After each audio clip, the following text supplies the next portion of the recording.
வணக்கம். இன்றைய முக்கிய செய்திகள். முதலமைச்சர் மு க ஸ்டாலின் அவர்கள் திண்டுக்கல்லில் இன்று கள ஆய்வு மேற்கொள்ள உள்ளார்.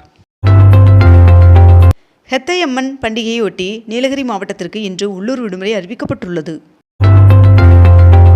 மத்திய நிதியமைச்சர் நிர்மலா சீதாராமன் அவர்கள் வருகின்ற பிப்ரவரி மாதம் தனது 9வது பட்ஜெட்டை நாடாளுமன்றத்தில் தாக்கல் செய்ய உள்ளார். ஜனவரி மாதம் தமிழ்நாட்டிற்கு வழங்க வேண்டிய 2.76 டிஎம்சி நீரை வழங்க கர்நாடகாவிற்கு காவிரி மேலாண்மை ஆணையம் உத்தரவிட்டுள்ளது. திருவையாறு தியாகராஜர் ஆராதனை விழாவை முன்னிட்டு இன்று தஞ்சாவூர் மாவட்டத்திற்கு உள்ளூர் விடுமுறை அறிவிக்கப்பட்டுள்ளது. சென்னை கிழக்கு கடற்கரை சாலையில் அமைய உள்ள 4 வழிச்சாலை மேம்பாலத்திற்கான டெண்டருக்கு இடைக்கால தடை விதித்து உயர்நீதிமன்றம் உத்தரவிட்டுள்ளது.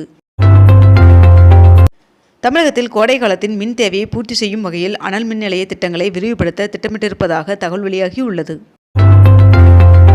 திருப்பதி ஏழுமலையான் சுவாமி கோவிலில் ஸ்ரீவாணி தரிசன டிக்கெட்கள் ஆன்லைனில் வழங்கி அதே நாளில் சுவாமி தரிசனம் செய்ய தேவஸ்தானம் முடிவு செய்துள்ளதாக தகவல் வெளியாகியுள்ளது. தமிழக அமைச்சரவை கூட்டத்தில் தமிழ்நாடு உறுதியளிக்கப்பட்ட ஓய்வூதிய திட்டம் மற்றும் உங்க கனவு சொல்லுங்க என்ற புதிய திட்டம் ஆகியவற்றிற்கு ஒப்புதல் வழங்கப்பட்டது. தமிழகத்தில் பொங்கல் பண்டிகையொட்டி 22,797 பேருந்துகள் இயக்க திட்டமிடப்பட்டுள்ளதாக போக்குவரத்துறை அறிவித்துள்ளது. எஸ்ஐஆர் நடவடிக்கைக்கு பிறகு உத்தரப்பிரதேச மாநிலத்தில் 2,89,00,000 வாக்காளர்கள் பெயர் நீக்கப்பட்டுள்ளதாக தகவல் வெளியாகியுள்ளது. கரூர் கூட்ட நெரிசல் வழக்கு தொடர்பாக ஜனவரி 12ஆம் தேதி தவேக தலைவர் விஜய் அவர்கள் நேரில் ஆஜராக சிபிஐ சம்மன் அனுப்பியுள்ளது. தமிழ்நாட்டில் வரைவு வாக்காளர் பட்டியல் வெளியிட்ட பின் இதுவரை 11,71,600 பேர் பெயர் சேர்க்க மற்றும் நீக்க விண்ணப்பித்துள்ளனர் என்று தகவல் தெரிவிக்கப்பட்டுள்ளது. ஒன்றிய அமைச்சர் அஸ்வினி வைஷ்ணவ் அவர்கள் வெளியிட்ட அறிக்கையில் 2025ஆம் ஆண்டு 4.5 லட்சம் கோடி மதிப்புள்ள ஐபோன்களை ஆப்பிள் நிறுவனம் இந்தியாவில் இருந்து ஏற்றுமதி செய்துள்ளதாக தகவல் தெரிவித்துள்ளார். தமிழ்நாடு அரசு விரைவு போக்குவரத்து கழகத்திற்கு 61 புதிய பேருந்துகளின் சேவையை துணை முதல்வர் உதயநிதி ஸ்டாலின் அவர்கள் தொடங்கி வைத்தார். வங்கக்கடலில் உருவான குறைந்த காற்றழுத்த தாழ்வு பகுதி வலுப்பெற்றது என்று இந்திய வானிலை ஆய்வு மையம் தகவல் தெரிவித்துள்ளது.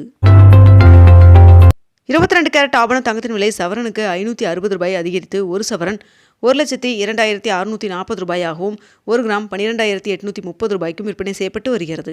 இதனைத் தொடர்ந்து 1 கிராம் வெள்ளியின் விலை கிராமிற்கு 5 ரூபாய் அதிகரித்து 1 கிராம் வெள்ளி 271 ரூபாய்க்கு விற்பனை செய்யப்பட்டு வருகிறது. அரையாண்டு விடுமுறை நாட்களில் வண்டலூர் பூங்காவிற்கு 1,33,000 பேர் வருகை தந்துள்ளதாக தகவல் தெரிவிக்கப்பட்டுள்ளது. நாளை முதல் சென்னை பிராட்வே பேருந்து நிலையம் தற்காலிகமாக மூடப்படுவதன் காரணமாக அங்கிருந்து இயங்கும் பேருந்துகள் ராயபுரம் மற்றும் தீவுத்திடல் ஆகிய இடங்களில் அமைக்கப்பட்டுள்ள தற்காலிக முனையங்களில் இருந்து இயங்கும் என்று தெரிவிக்கப்பட்டுள்ளது. தமிழகத்தில் ஜனவரி 8ஆம் தேதி முதல் 14ஆம் தேதி வரை பொங்கல் பரிசு தொகுப்பு விநியோகம் செய்யப்படும் என்று தெரிவிக்கப்பட்டுள்ளது. தமிழ்நாட்டில் ஜனவரி 9 மற்றும் 10 ஆகிய 2 நாட்கள் கனமழை பெய்ய வாய்ப்புள்ளதாக வானிலை மையம் தகவல் தெரிவித்துள்ளது. தமிழ்நாட்டில் உள்ள ஓவிய சிற்ப கலைஞர்கள் தனிநபர் கலை கண்காட்சியை நடத்த தமிழ்நாடு அரசு நிதியுதவி வழங்குகிறது. மேலும் இந்நிதியுதவியை பெற விண்ணப்பங்கள் வரவேற்கப்படுவதாகவும் தெரிவிக்கப்பட்டுள்ளது.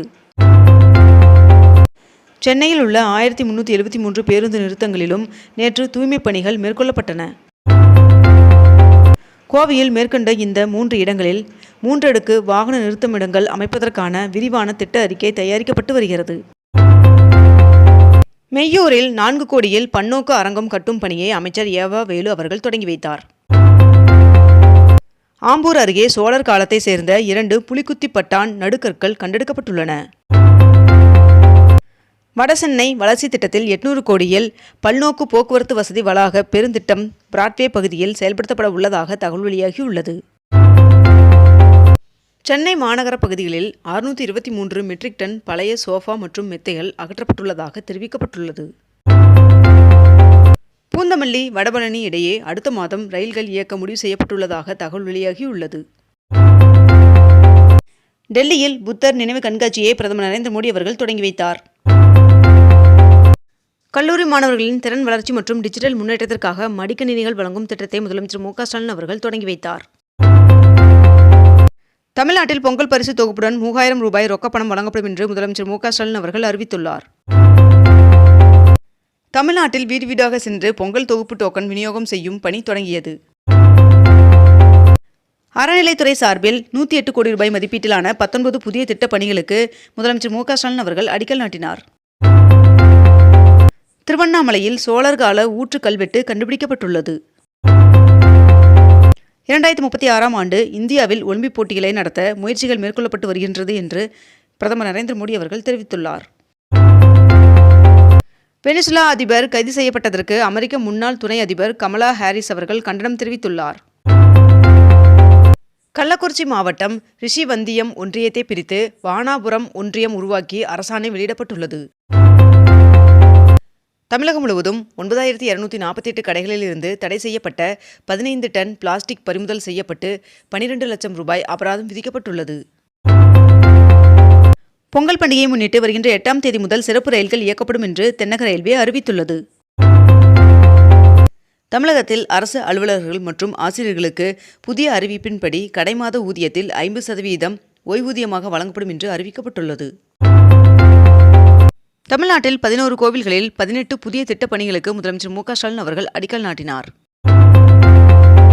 2025ஆம் ஆண்டில் திருப்பதி ஏழுமலையான் சுவாமி கோவிலில் பக்தர்கள் 1383 கோடி ரூபாயை காணிக்கையாக செலுத்தியுள்ளனர் என்று தகவல் வெளியாகியுள்ளது. இலங்கை கடற்படையால் கைது செய்யப்பட்ட மீனவர்களை விடுவிக்க நடவடிக்கை தேவை என்று வெளியுறவுத்துறை அமைச்சருக்கு முதலமைச்சர் மு க ஸ்டாலின் அவர்கள் கடிதம் எழுதியுள்ளார். வருகின்ற ஜனவரி 7ஆம் தேதி முதல் 20ஆம் தேதி வரை அதிமுக தேர்தல் அறிக்கை தயாரிப்பு குழுவானது மண்டல வாரியாக சுற்றுப்பயணம் மேற்கொள்ள உள்ளனர் என்று தெரிவிக்கப்பட்டுள்ளது. காவல் உதவி ஆய்வாளர்கள், தீயணைப்பு நிலைய அலுவலர்கள் 750 பேருக்கு பணி நியமன ஆணையை முதலமைச்சர் மு க ஸ்டாலின் அவர்கள் வழங்கினார்.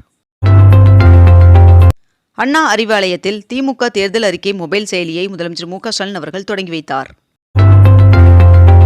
கதர் துறை சார்பில் 2024-25ஆம் ஆண்டில் தேர்வு செய்யப்பட்ட 13 பேருக்கு விருது மற்றும் காசோலையை முதலமைச்சர் மு க ஸ்டாலின் அவர்கள் வழங்கினார்.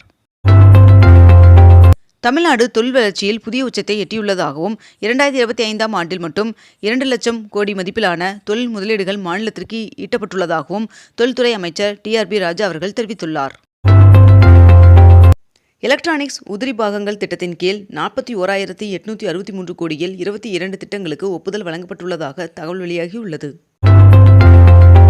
வருகின்ற ஜனவரி 15ஆம் தேதி வடபழனி பூந்தமல்லி இடையே மெட்ரோ ரயில் சோதனை ஓட்டம் நடத்த சென்னை மெட்ரோ ரயில் நிர்வாகம் திட்டமிட்டுள்ளதாக தகவல் வெளியாகியுள்ளது.